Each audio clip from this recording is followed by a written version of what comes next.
More than 713 miles of flood channels and storm drains cut across Clark County. Yet nobody can say how many people live inside them. Some go for shelter, some go there to hide, some go to escape the Nevada sun. Some people even have beds, pets, and jobs. But when rain hits the mountains, the floor turns into a river. People can drown down there and no one will know. Bodies have gone undiscovered for weeks. A convicted killer once used the drains to slip past a police dragnet.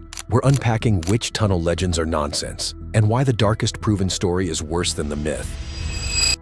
The underground map of Las Vegas. These aren't old subway lines, casino routes, or mob passages. They're flood infrastructure.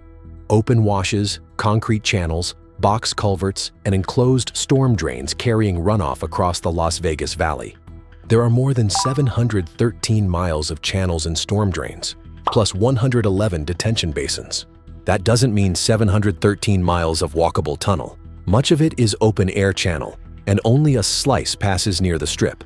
Zoom out, and mountain runoff feeds a web beneath roads, neighborhoods, parking lots, and resort corridors. Las Vegas gets 4.5 inches of rain in a typical year. That sounds harmless. It isn't. Desert soil absorbs water poorly. Pavement sends it moving faster, and a short monsoon burst can flood normally dry washes. In 1999, parts of the valley got 3 inches in 90 minutes. 2 people died.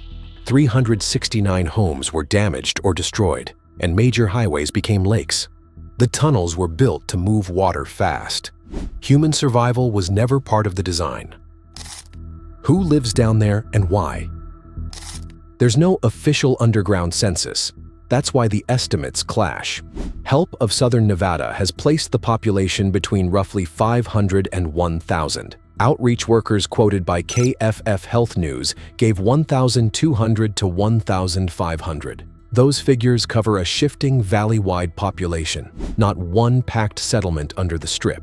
Reporters have met couples, older residents, workers, people battling addiction or mental illness, and people priced out of housing. Some came chasing casino jobs.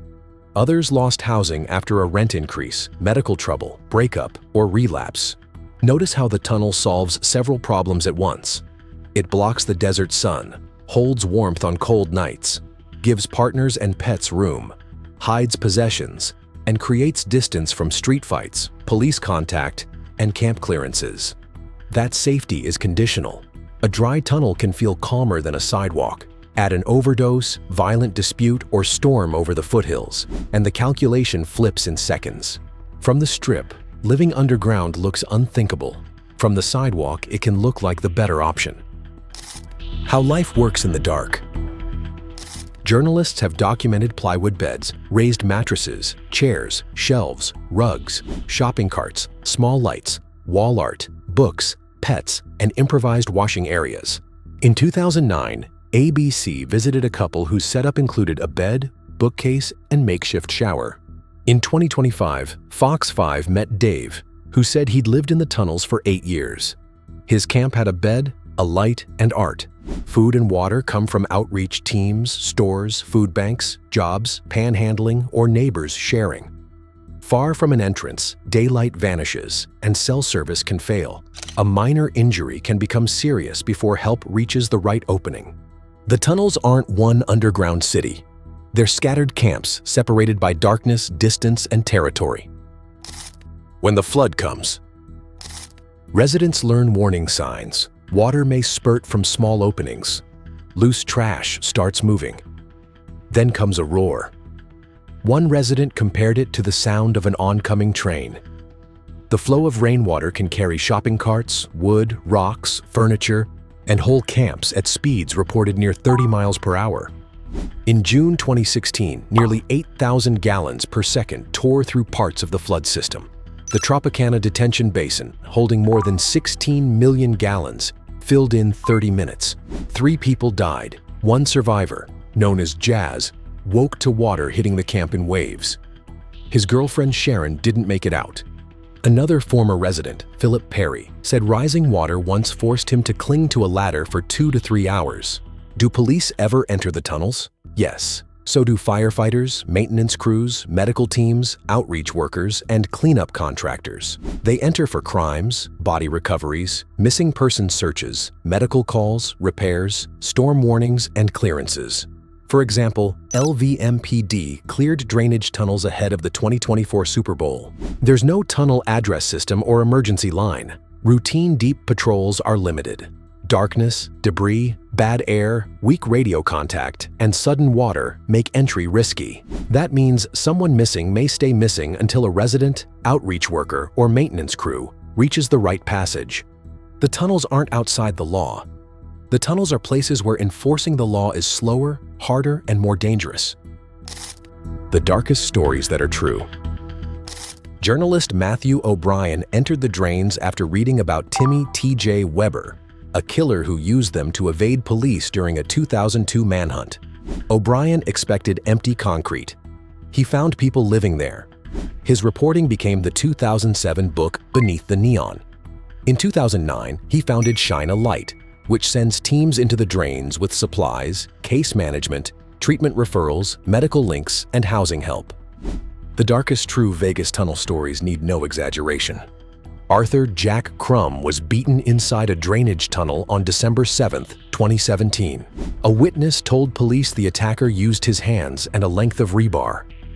Crum died there. Police weren't contacted until January 1st, nearly 4 weeks later. Crum's body was found under a blanket. In 2020, police arrested a man after a woman was stabbed to death inside another drainage tunnel. In 2023, a man who lived in a drainage canal was shot, crawled out, and collapsed. Why the city below stays out of sight.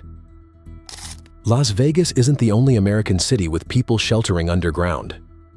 New York has a long record of rail tunnel camps. San Antonio has documented drainage tunnel camps. Los Angeles has found people in storm drains.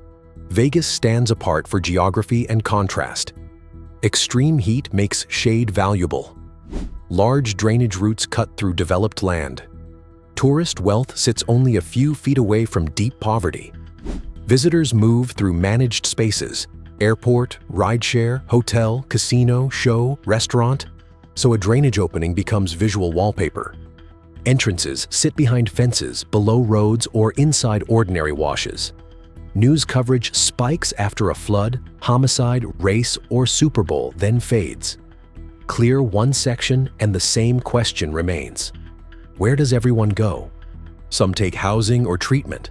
Some move to another channel, sidewalk, vacant lot, or tunnel. Las Vegas doesn't need to hide the tunnels. It only needs visitors to keep looking at the lights. Las Vegas sells escape. The people living beneath it are escaping too. From rent, addiction, shelters, police contact, dangerous streets, trauma, or a life they can no longer manage. Above them, money moves across casino floors. Below them, a mattress on crates can vanish in water from a storm that started miles away. Are the Las Vegas tunnels a refuge, a death trap, or proof that the city has failed the people living beneath it? Drop your answer in the comments, and tell me which underground city we should map next. I'm Maps Explained, and this is the world they don't want you to see.